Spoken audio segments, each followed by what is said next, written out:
2026 ఇరానీ కప్‌కు ఏ రాష్ట్రం లేదా కేంద్రపాలిత ప్రాంతం ఆతిథ్యం ఇవ్వనుంది? Jammu and Kashmir. Jammu and Kashmir 2026 October 1 నుంచి 5 వరకు శ్రీనగర్లోని షేర్-ఇ కాశ్మీర్ స్టేడియంలో ఇరానీ కప్‌కు ఆతిథ్యం ఇవ్వనుంది. ఈ 5 రోజుల ఫస్ట్ క్లాస్ మ్యాచ్లో Jammu and Kashmir, rest of India జట్ల మధ్య జరగనుంది.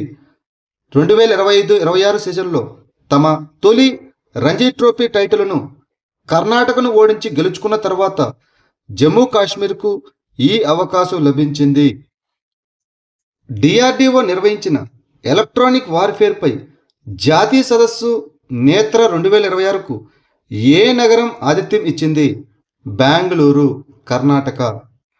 ఎలక్ట్రానిక్ వార్ఫేర్, డిజిటల్ ట్విన్ మరియు మిషన్ క్రిటికల్ సిస్టమ్ డిజైన్పై నేత్ర 2026 అనే జాతీయ సదస్సును ఇటీవల defence research and development organisation DRDO నిర్వహించింది. బెంగళూరు ఈ కార్యక్రమానికి ఆతిథ్యం ఇచ్చింది.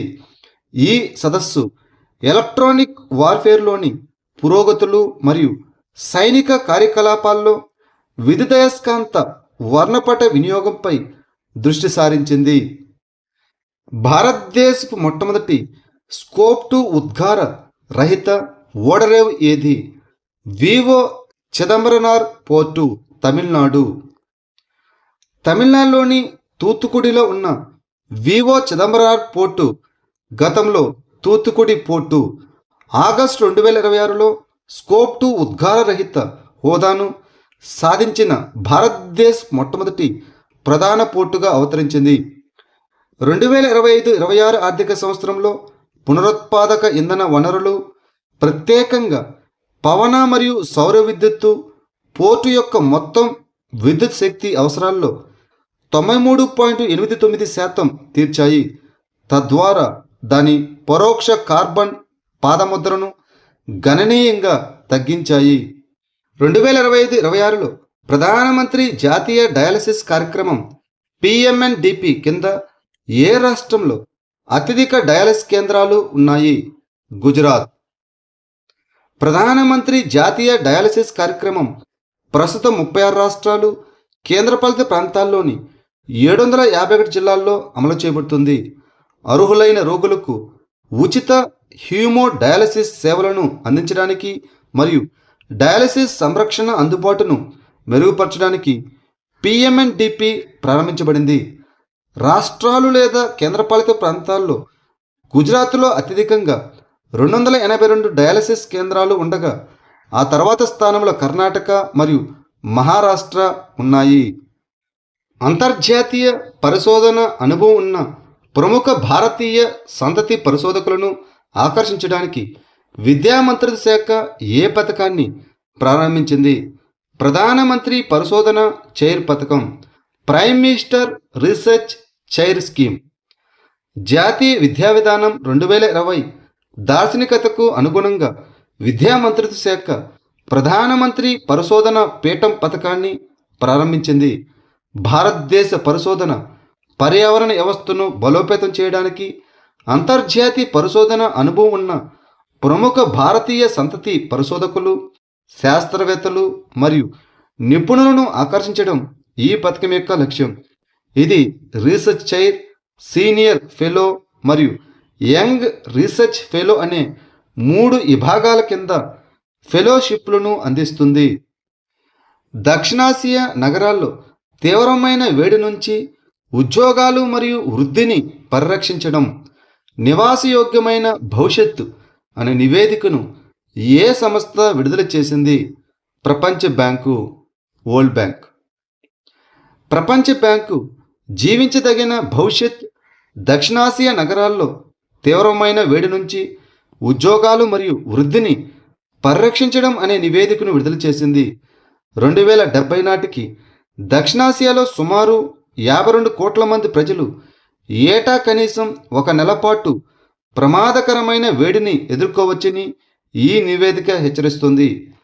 తగిన అనుసరణ చర్యలు తీసుకోకపోతే 2050 నాటికి తీవ్రమైన వేడి కారణంగా దక్షిణాసియా ఏటా 3.1 కోట్ల పూర్తికాలపు ఉద్యోగాలను కోల్పోవచ్చు మరియు ప్రాంతీయ ఆర్థిక వ్యవస్థ దాదాపు 7% మేర కుంచుకుపోవచ్చని ఈ రిపోర్టు తెలిపింది. మూన్ బేస్ కార్యక్రమం ఏ అంతరిక్ష సంస్థ యొక్క initiative? National Aeronautics and Space Administration NASA.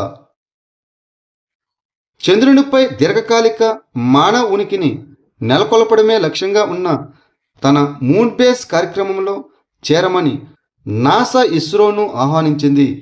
2023లో 27వ దేశంగా భారతదేశం చేరిన ఆర్టెమిస్ ఒప్పందాల కింద సహకారంపై ఈ మూన్ బేస్ కార్యక్రమం ఆధారపడి ఉంది.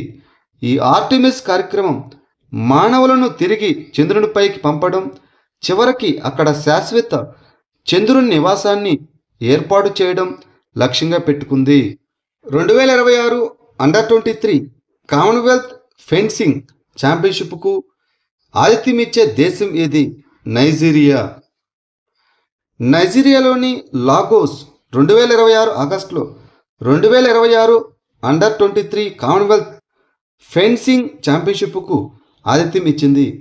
ప్రారంభ రోజున భారత్ అద్భుత ప్రదర్శన కనబర్చి 4 స్వర్ణాలు, 4 రజతాలు, 9 కాంస్యాలతో సహా 17 పతకాలను గెలుచుకుంది. లాగోస్ నైజీరియాలో అతిపెద్ద నగరం మరియు 1991 వరకు దేశ రాజధానిగా ఉండేది. ఆ తర్వాత సమైక్య రాజధాని అబుజాకు మార్చబడింది. లాగోస్ ఆఫ్రికాలో ఒక ప్రధాన ఆర్థిక, వాణిజ్య కేంద్రంగా కొనసాగుతుంది. National Climate Stack Innovation Challenge 2026ను ఏ సంస్థ నిర్వహించింది? National Bank for Agriculture and Rural Development అనగా NABARD. National Climate Stack Innovation Challenge 2026ను National Bank for Agriculture and Rural Development అనగా NABARD, Bill and Melinda Gates Foundation మరియు Dalberg advisors సహకారంతో నిర్వహించింది. సాట్స్యూర్ అనలిటిక్స్ 15 లక్షల మొదటి బహుమతిని గెలుచుకుంది. వాతావరణ సంబంధిత ప్రమాదాలకు గురయ్యే స్థాయి ఆధారంగా గ్రామాలకు ర్యాంకులు ఇచ్చే ఒక జాతీయ వాతావరణ దుర్బలత్వ సూచికను సాట్స్యూర్ అనలిటిక్స్ అభివృద్ధి చేసింది. ఆగస్టు 2026లో మొట్టమొదటి బ్లాక్ నెక్డ్ క్రెయిన్ ఫెస్టివల్ను ఏ రాష్ట్రం లేదా కేంద్రపాలిత ప్రాంతం నిర్వహించింది? లడఖ్. అంతరించిపోతున్న ఈ జాతి పరిరక్షణపై అవగాహన కల్పించేందుకు లడఖ్ మొట్టమొదటిసారిగా బ్లాక్ నెక్డ్ క్రెయిన్ ఫెస్టివల్ను నిర్వహించింది. నల్ల మెడ కొంగ ప్రపంచంలోని ఏకైక ఆల్పైన్ కొంగ జాతి. భారతదేశంలో ఇది లడఖ్లోని సోకార్ మరియు హాన్లే వంటి ఎత్తైన చిత్తడి నేలల్లో సుమారు 2500 నుంచి 5000 మీటర్ల ఎత్తులో సంతానోత్పత్తి చేస్తుంది. ఈ జాతి భారతదేశం, భూటాన్, నేపాల్ మరియు చైనాలో విస్తరించి ఉంది. ప్రపంచవ్యాప్తంగా వీటి జనాభా సుమారు 16,000కు పైగా ఉంటుందని అంచనా వేయబడింది.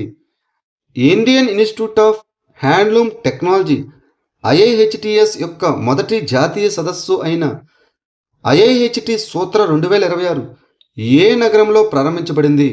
న్యూఢిల్లీ.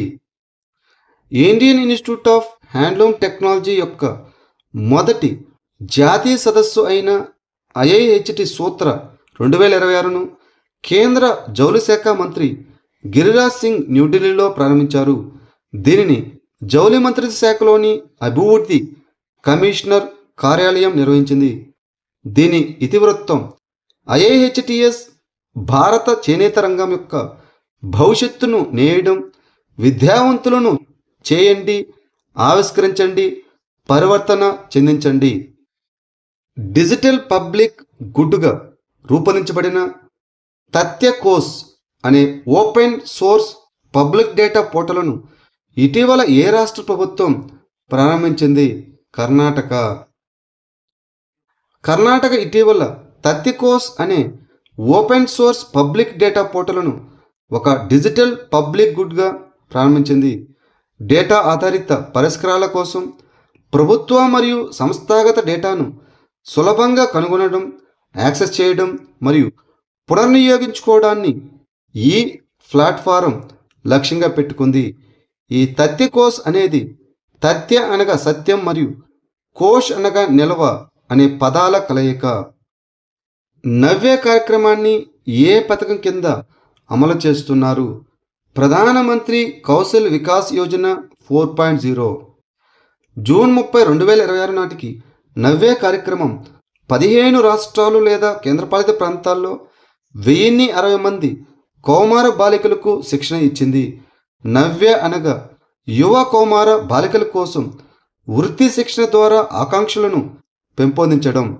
ఇది ప్రధానమంత్రి కౌశల్ వికాస్ యోజన 4.0 కింద అమలు చేయబడుతుంది. ఈ కార్యక్రమం పరిశ్రమకు సంబంధించిన వృత్తి శిక్షణతో పాటు తప్పనిసరి ఆన్ ది జాబ్ ట్రైనింగ్ను అందిస్తుంది.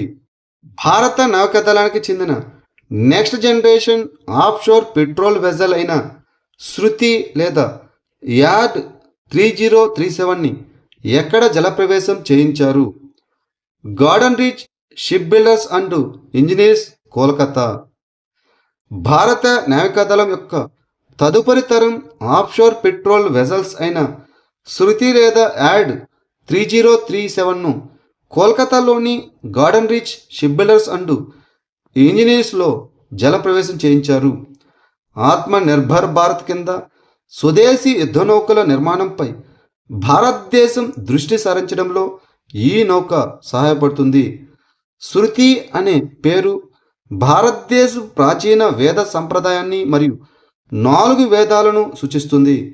ఇది సముద్ర నిఘా, శోధన మరియు రక్షణ, ఆఫ్షోర్ ఆస్తుల రక్షణ, మానవతా సహాయం సహా పలు మిషన్లను చేపడుతుంది. ఇటీవల వార్తల్లో కనిపించిన రతన్గఢ్ కోట ఏ రాష్ట్రం లేదా కేంద్రపాలిత ప్రాంతంలో ఉంది? జమ్మూ అండ్ కాశ్మీర్. చారిత్రాత్మక రతన్గఢ్ కోట పునరుద్ధరణ కోసం జమ్మూ అండ్ కాశ్మీర్ పరిపాలన యంత్రాంగం 10 కోట్లను ఆమోదించింది.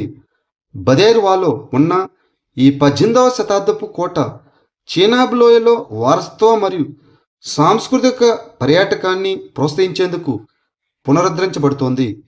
ఈ రతన్గఢ్ కోట జమ్మూ అండ్ కాశ్మీర్లోని దోడా జిల్లాలో ఉంది.